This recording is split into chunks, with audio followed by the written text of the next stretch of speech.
किंवा समदमे करून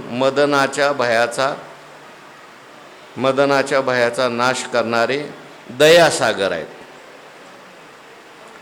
वेगवेगळे अर्थ महापुरुषांनी लिहिलेले आहेत. जय जय देव विशुद्ध, पहिल्यांदा विशुद्ध असा उपमा दिलेले किंवा वर्णन केलेलं आहे. तुम्ही कशा आहात? विशुद्ध आहात. पहिल्या चोळीमध्ये जय जय देव निर्मळ लिहिले. इथे म्हणतात जय जय देव विशुद्ध. दोन्ही अर्थ एकच आहेत असं वाटण्याची शक्यता आहे, पण ज्ञानोबर आहेत ते एकच अर्थाचे दोन शब्द लिहिणार नाहीत. मग निर्मळ शब्दातून काय सांगायचं आहे? जिथे मल नाही हे सांगायचं आहे.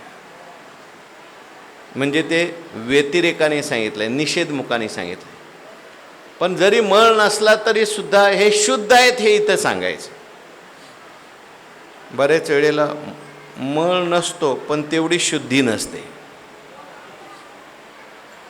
म्हणून इथे मात्र सांगताना सांगतात आमचे देव कसे आहेत? विशुद्ध आहेत. निष्ठे शुद्ध नाहीत, विशेषेने शुद्ध, विशेष प्रकारची शुद्धी त्यांच्या ठिकाणी आहे.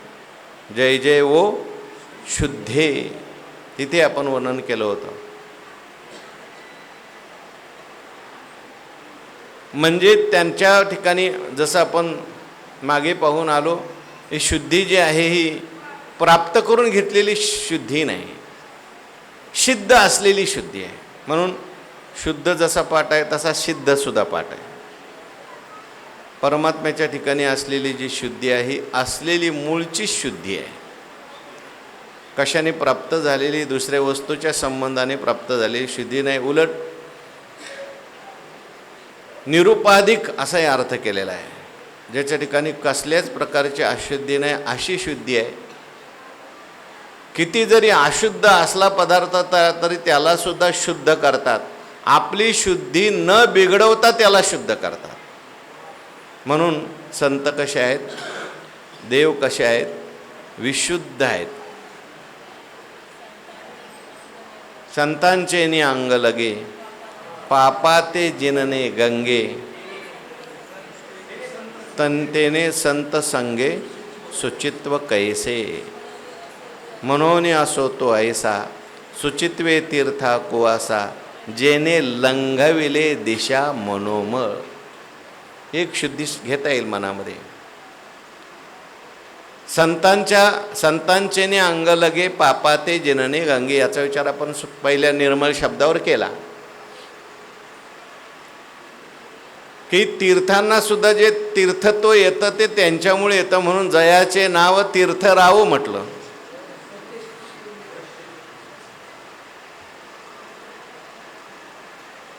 गंगा माता त्या ठिकाणी त्या भगीरथाने प्रगट केली. कशा करता बाबा मला तू प्रगट केलंयस? माझ्या पितरांचा उद्धार करायचा आहे, खाली चाला. ती म्हटली मी खाली येईल, परंतु 2 अटी माझ्या लक्षात घे. वरून मी येणार, एकदम पाताळात जाईल खाली वरून पडल्यावर. माझा एवढा वेग आहे, ओघ आहे, माझा ओघ कोण धारण करील? आणि दुसरं महत्त्वाचं म्हणजे पापी लोक माझ्यात स्नान करतील, मला पाप लागेल, मग ते माझ्या शुद्धीचा विचार कुठे आहे? भगीरथाने सांगितलं काय घाबरू नका. किती जरी तुमचा ओघ असला तरी मी भगवान शंकरांना प्रार्थना करतो, ते तुमचा ओघ धारण करतील. आणि अजिबात घाबरू नका. जसे पापी माणसं आहेत तसे पुण्यवान सुद्धा आहेत, महात्मे सुद्धा आहेत. ज्ञानेश्वर महाराज आहेत, तुकाराम महाराज आहेत, एकनाथ महाराज आहेत. काय साधवो न्यासिना शांता, ब्रह्मिष्ठा लोक पावना, हरंती ते अंग संगात. त्यांच्या चित्तामध्ये त्या ठिकाणी भगवान परमात्मा बसलेला असल्यामुळे ते मात्र तुमचं पाप दूर करतील. म्हणून तुम्ही काही घाबरू नका. त्यांचंही पाप, तुमचं सगळं पाप जे आहे आलेलं दुसऱ्याच्यामुळे ते दूर करतील. म्हणून विशुद्धे. आणखीन महत्त्वाची ओवी सांगितली, म्हणून तो ऐसा जेने लंघविले दिशा मनोमळ. तीर्थामध्ये गेल्यानंतर पाप जातं, पण पापा करण्याची वृत्ती जात नाही. मनातला मळ तसंच राहतो. पण संतांचे नि अंग लगे, संता म्हणून तो ऐसा सुचित्वे तो तीर्था जेने लंघविले दिशा. मनातली सगळी पापं सुद्धा संतांच्या सहवासात गेल्यानंतर जातात. म्हणून जय जय देव विशुद्ध. तुम्ही विशुद्ध आहात, कधीच अशुद्ध होत नाहीत. जे तपोते ज्याच्या राशी, एकायतन ज्ञानाशी, पवित्रता तीर्थाशी, तीर्थरूप विशुद्ध तुम्ही आहात. म्हणून संतांना या ठिकाणी विशुद्ध असं म्हटलं. अशुद्धालाही शुद्ध करतात, त्यांची शुद्धता कधीच बिघडत नाहीत. आणि दुसरं विशेषण दिले पुढच्या चरणामध्ये, विदु दयो ध्यान द्विरद. बरोबर आहे का? तुमच्याकडे काय पाठ आहे? हा, उद्यान.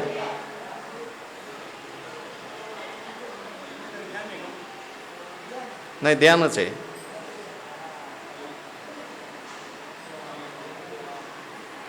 हां, अविद्येचं पण आहे कुठंतरी. पाहतो. जय जय देव विशुद्ध अविद्योद्यान द्विरद आहे. हां, सगळ्यांचा आपण विचार करू, काय काळजी करू नका, आहे का नाही? पहिलं ह्याचा विचार करू, कारण आता हे नेमकी आता मामांची ज्ञानेश्वरी माझ्याकडे नाही, बाकी सगळे आहेत. विदुदयो ध्यान द्विरद मामांनी अर्थ केलेला आहे. मामांचा अर्थ आहे बघा, अत्यंत शुद्ध ज्ञानोदय रूपी अरण्यातील हत्ती म्हणजे ज्ञानाभिमान गलित करणारे. द्विरद शब्दाचा अर्थ आहे हत्ती. हत्तीला द्विरद का म्हणतात? दौ हृदौ दंतौ यश्य सह. त्याला दोन रद असतात. रद म्हणजे दात. हत्तीला काय दोन दात असतात, म्हणून त्याला म्हणतात द्विरद. आणि तो हत्ती काय करतो? एखाद्या उद्यानामध्ये जातो. उद्यानामध्ये गेल्यानंतर उन्नत असलेला हत्ती जर असेल, बागेमध्ये फुलं असतात, उद्यानामध्ये उपवन असतं ना, त्याच्यामध्ये छोटी छोटी झाडं असतात, सुंदर हे ते. परंतु हत्ती जर त्याच्यामध्ये गेला तर त्या उद्यानाचा काय करून टाकतो? सगळा विध्वंस करून टाकतो. कारण त्याच्या पायाखालीच येऊन बरेचसे काय होतात? झाडं नष्ट होतात. राहिलेले उरले सुले. त्याचा एक स्वभाव आहे हत्तीचा, कुंजर शौच म्हणतात त्याला. आंघोळ जरी करून आला तरी सगळं अंगावर पत माती टाकतो. आणि उद्यानामध्ये चालायला लागला तर तो नीट चालत नाही उद्यानामध्ये. हा, मस्ती करतो, सगळी नासाडी करत चालतो. आणि सगळं काय करतो? उद्यानातलं जे आहे विध्वंस करतो. कोण? हत्ती. परंतु हे वाईट करतो नाही बरं काय, चांगला हत्ती आहे. इथे संतांना हत्तीची उपमा दिलेली. कोणत्या बागेचा हे विध्वंस करतात? पहिल्यांदा तुमचा पाठ घेऊ. अविद्योद्यान द्विरद. अविद्यारूपी उद्यानाचा द्विरद म्हणजे अविद्यारूपी उपवन आहे. आणि त्या उपवनाचा काय करून टाकतात? सगळा ध्वंस करून टाकतात, नाश करून टाकतात. असे संत काय आहेत? हत्ती आहेत. संतांना ज्ञानेश्वरीत हत्तीची उपमा दिली का कुठे? आहे का कुठं? हो, एखादी संतांना हत्ती म्हटलेलं आहे पूर्ण ज्ञानेश्वरीत.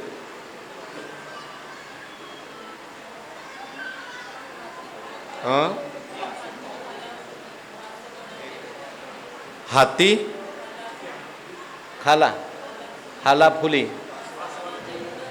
पासवना जेवी न घाली, हा, तैसा नोहटे दुर्वाक्य शैली शैलीला साता. बरोबर आहे. कुठल्या श्लोकावरची आहे? 13व्या अध्यायामध्ये. हत्ती जो असतो,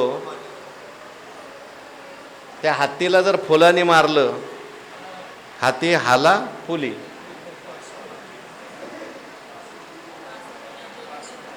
पासवना म्हणजेच हा, म्हणजे फुलाने हत्तीला मारलं तर हत्तीला काय वाटतं का? हत्ती मागे बघतो का कोणी मारलं आपल्याला? त्याप्रमाणे दुर्वाक्य रूपी फुलं आली. दुर्वाक्य कोणी जरी त्या ठिकाणी केलं, फुलाने मारल्यावर जसं हत्तीला काहीच वाटत नाही, तसं कोणी काही बोललं, ते म्हणतात ना, हाथी चले बाजार आणि कुत्ते भुके हजार. कुत्रे भुकतात परंतु त्याच्याकडे ते लक्ष देतात, आपला चाललेला असतो असं हत्ती. आणि उलट एखादं कुत्रं आलंच तर त्याला सोंडेत घेऊन देतो टाकून, आहे की नाही? तसा श्रीगुरु सुद्धा काय आहेत? हत्तीसारखे आहेत. हत्ती जसा बलाढ्य आहे, हत्ती जसा स्थिर आहे, हत्ती जसा त्या ठिकाणी आपल्या चालीत चालतो, काही त्याच्या चालीत फरक होत नाही, तसं संत आपल्या परमार्थाच्या चालीत चाललेले असतात. संतसुद्धा ज्ञानाच्या बळाने, भक्तीच्या बळाने, भावाच्या बळाने काय झाले असतात? बलवान झालेले आहेत. भावबळे घालू कास, कळिकाळावरी घातली कास. हो, भावाचं बळ असतं, त्या बळाने संतसुद्धा उन्मत्त झालेले असतात. आणि जसा एखादा उन्मत्त हत्ती लीलेने त्या बागेचं त्या ठिकाणी काय करून टाकतो? नाश करून टाकतो. तसं आपल्या भावाच्या बळावर, प्रेमाच्या बळावर, भगवंताच्या बळावर त्या ठिकाणी अविद्यारूपी उद्यान आहे. ह्या अविद्यारूपी उद्यानाचा काय करतात? नाश करतात. अविद्या काय? तुमच्याकडे काय पाठ आहे? पहिलं अविद्या तुमचा पाठ सांगा, नीट सांगा. अविद्योद्यान द्विरद असा पण पाठ आहे. खांदारकर महाराजांचा तोच पाठ आहे, माझ्याकडे तोच लिहिलं आहे. आता पुढचा मामांचाही सांगणार आहे. अविद्येला उद्यान का म्हटले? जसं एखादं उद्यान असतं, बाग असतं, त्याच्यात अनेक प्रकारचे फुलं असतात आणि त्या फुलामध्ये जीव तेवढ्या पुरता का होईना गुंतून जातो, अडकतो. त्याप्रमाणे हा जीव अविद्यारूपी उद्यानात काय झालेला आहे? गुंतलेला आहे. आणि त्याला कळत नाही आपण गुंततोय हे सुद्धा, रममान झालेला आहे. हो का?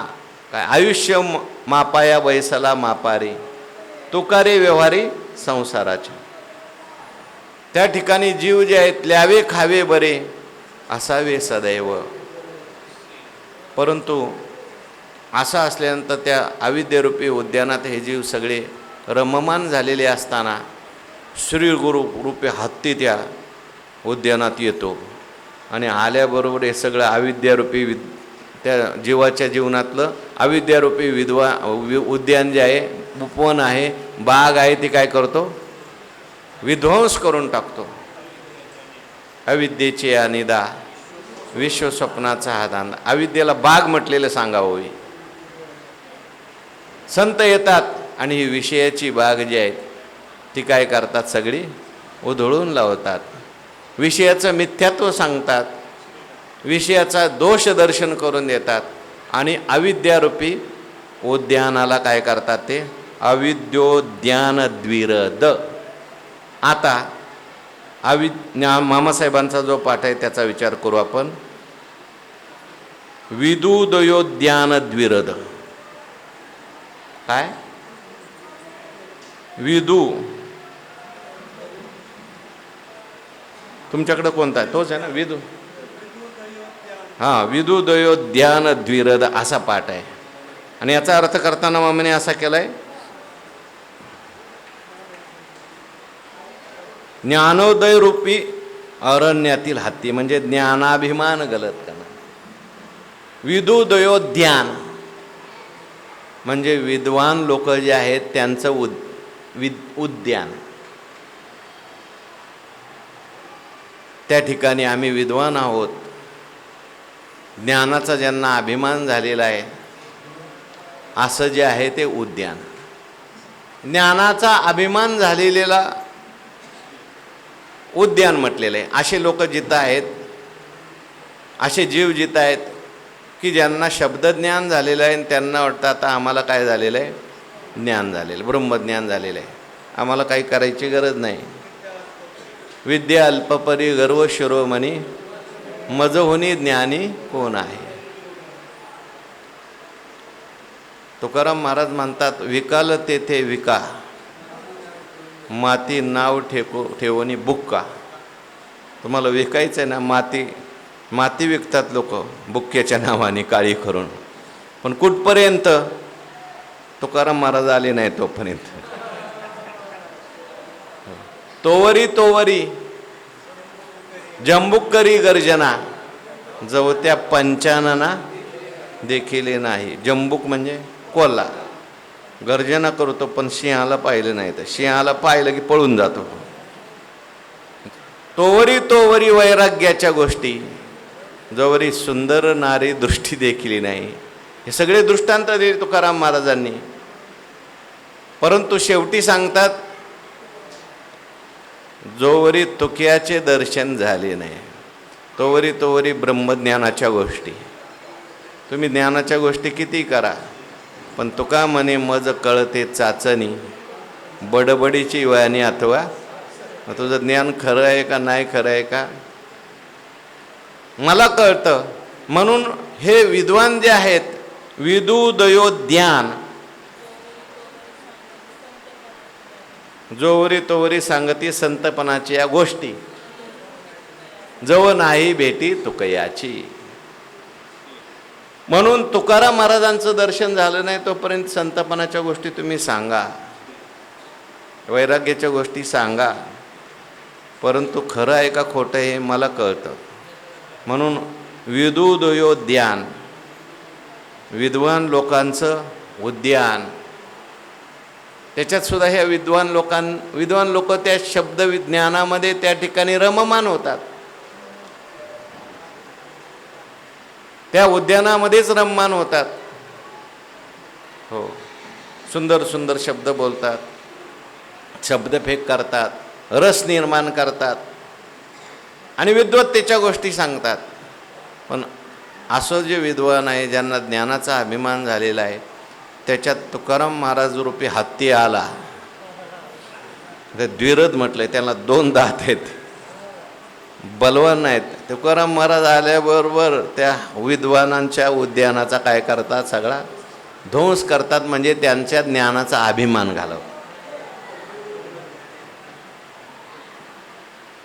काही तुला ज्ञान झालेलं नाही अजून. एवढे मोठे चांगदेव महाराज, विद्येचा त्यांना काय होता थोडासा अभिमान. मी समाधी लावतो, एवढे दिवस त्या ठिकाणी मी काळावर सुद्धा काय मिळाला, विजय मिळवला. आपल्यापेक्षा चांगदेव महाराज श्रेष्ठ आहेत बरं का. आपण वांगदेव आहे, ते चांगदेव आहेत, पण त्यांना सुद्धा विद्वत्तेचा अभिमान त्यांचा दूर करायला ज्ञानोबारायांनी लावलं. हो, लहानशा मुक्ताबाईंनी लावलं. अभिमान होता सिद्धीचा. मागे मी बोललो, चांगदेव महाराजांच्या करता भिंत चालवल्यानंतर भिंत चालवत असताना सुद्धा चांगदेव महाराजांनी त्या भिंतीवर नदी टाकली होती, सिद्धीच्या द्वारे उभी करून. भिंत सगळी काय करून टाकतो, विरघळून टाकतो. पण ज्ञानोबारांची भिंत आहे ती. काय झालं, त्या नदीचं कुठं गेली तपासच लागला नाही म्हटलं. मग आल्यानंतर परत, आता घरी आल्यानंतर परत सिद्धीचा त्या ठिकाणी गर्व होता. एक शिष्य आला, म्हटला मला भूक लागली, म्हणले थोडीशी ज्वारी घेऊन ये. त्याच्याच डोक्यावर ज्वारी ठेवली, हात ठेवला आणि ज्वारीच्या लाह्या केल्या. मुक्ताबाई म्हणली, ज्ञानोबा रे दादा, अजून ह्याचा काय अभिमान गेलेला दिसत नाही. मग त्याच्याकरता म्हणले, आपल्या घरी एवढे मोठे साधू आले, योगी आले, थोडेसे काही पाहुणचार केला पाहिजे. म्हटले परत मांडे भाजू आपण. मग मुक्ताबाईंनी तिथे स्वपन काकाच्या पाठीवर काय भाजले, मांडे भाजले. विदुदयोद्यान अशा प्रकारे विदुदयोद्यान द्विरद, ते काय आहेत, हत्ती आहेत, 2 दाताचे हत्ती आहेत.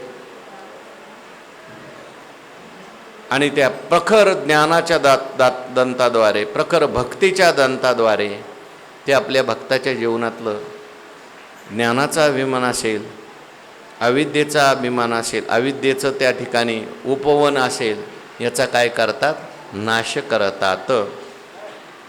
पुढे ज्ञानोबराय बोलतात, शम दम मदन मद भेद दयार्णव. त्या ठिकाणी हे अविद्यारूपी उद्यान असेल किंवा विद्यारूपी अभिमानाचं उद्यान असेल, याचा नाश करण्याकरता ते काय करतात, भक्तांना, साधकांना शम आणि दम हे शिकवतात. म्हणजेच समाधी षट संपत्ती आपल्या भक्तांच्यामध्ये, साधकांच्यामध्ये आणतात. त्यांच्या सहवासात गेल्यानंतर त्यांनी आपल्या जीवनामध्ये समाधी षट संपत्ती सहजच त्यांना प्राप्त झालेली. त्यांना करावं लागत नाही साधन, आपोआप हे सगळी संपत्ती त्यांच्याकडे आलेली आहे. त्यांच्या जीवनात शम आहे. शम कशाला म्हणतात, सर्वेंद्रियांच्या वृत्ती घेऊन आपल्या हाती, बुद्धी आत्मया मिळे एकांती प्रिया जैशी. ऐसा बुद्धीचा उपरम तया नाम मनेमी शम. शम म्हणजे काय, बुद्धीचा उपरम, मन स्थिर होणं, मन परमात्म्याकडे लागणं, याला काय म्हटले, शम.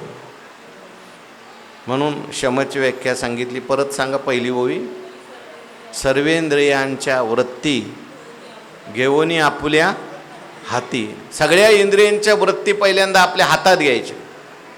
हातात घ्यायच्या म्हणजे ताब्यात. हो, डोळा म्हणेल तिकडेच डोळा जाणार, कान म्हणेल तिकडेच कान जाणार, जीभ म्हणेल तिकडे, आपण म्हणेल तिकडेच जीभ जाणार, आपण म्हणेल तिकडेच पाय जाणार. सर्वेंद्रियांच्या वृत्ती घेऊन आपल्या हातात घेतल्या. पण नुसतं हातात घेणं म्हणजे शम नाही. त्या कुठं घेऊन जायच्या, पुन्हा बुद्धी आत्मया मिळे एकांती प्रिया जैशी. जशी प्रिया एकांतात आपल्या पतीला जाऊन मिळते, तशा ह्या सगळ्या बुद्धींच्या वृत्ती ज्या आहेत त्या सगळ्या परमात्मरूपी पतीकडे न्यायच्या. आणि नुसत्या न्यायच्या का एकरूप करायच्या, परमात्मा स्वरूपाशी एकरूप करणं, तया नाव तया म्हणे मी शम. ऐसा बुद्धीचा उपरम, हां, त्याला शम असं म्हटलेलं आहे. शम बरं का, इथं काय लिहिलेलं आहे, शम दम आहे. पुन्हा पहिला शम सांगितला आहे. शम म्हणजे मनाचा निग्रह, एवढाच अर्थ आपल्या वेदांत शास्त्रात आहे. पण ज्ञानोबरायांचा शम पार पार देवा, आणि नुसत्या मनाचा नाही, बुद्धीचा एकाग्र करून परमात्मा स्वरूपाकार बुद्धी करणं. हां हां, हा शम आहे त्यांच्या जीवनात असतो. त्याच्यानंतर आता शमाचं उदाहरण सांगा ना. तुकाराम महाराजांच्या जीवनातला शम, ज्ञानेश्वर महाराजच्या जीवनातला शम आणि एकनाथ महाराजच्या जीवनातला शम आहे का कुठं शम? महाराज दिसतो का तुम्हाला? अहो दिसतो ना. त्या ठिकाणी तुकाराम महाराज त्या ठिकाणी एकच त्यांची वृत्ती सारखी परमात्म्यालाच विषय करत होती. बाह्य त्या ठिकाणी कुठल्याच विषयाला त्यांची बुद्धिवृत्ती विषय करत नव्हती. अनेक उदाहरणं सांगता येतील. त्या भजन म्हणायचे म्हणून गावातल्या एका माणसाने सांगितलं, तुम्हाला भजनच म्हणायचं आहे तर आपल्या शेताचं राखण करा आणि तिथं भजन म्हणा. पकवाजच वाजवायचं तर तिकडं जाऊन वाजवा माळ्यावर बसून. टाळच वाजवायचे तर मोठे मोठ्याने वाजवा, म्हणजे पक्षी उडून जातील आणि माझंही काम होईल आणि त्यातले थोडीशी ज्वारी मी तुम्हाला पण देईल. महाराज गेले माळ्यावरती, बसल्यानंतर मग भजन सुरू झालं. पण भजन सुरू झाल्यानंतर आपल्यासारखं भजन आहे का हो? कोण काय म्हणलं आणि कोण काय म्हणलं, कोण मागून आलं आणि कोण पुढून आलं, कोणाचा आवाज कसा आणि कोणाचा आवाज कसा आहे का? महाराजांनी जे भजन सुरू केलं आणि महाराजांची वृत्ती एकदम परमात्मा स्वरूपाकार झाल्यानंतर पक्षी आले, टाळ वाजवत होते, पण पक्ष्यांनी पाहिलं महाराजांचं काय टाळाने महाराज उडवण्याचा उद्देश त्यांचा नाही. आणि पक्षी घाबरले असतील तर महाराजांनी टाळही बंद केले असतील वाजवायचे. उलट असं काही ठिकाणी चित्र येतं की तिथं काय पाण्याचा द्रोण लावायचे, या बाबा पाणी पिऊन जा इकडे येऊन. हा शम आहे.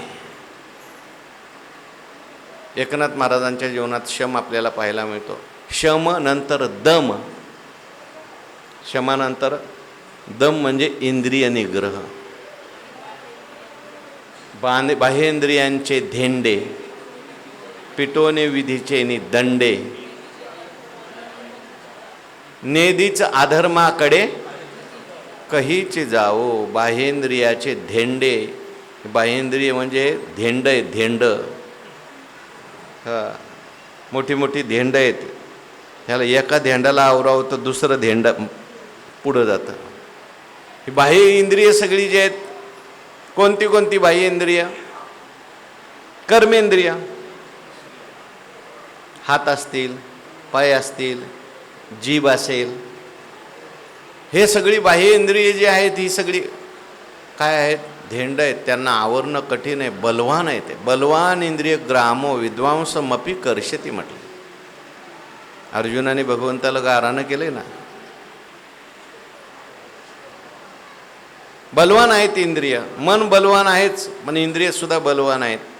ही इंद्रिय जी आहेत, इंद्रियाची प्रौढी कैशी म्हटले.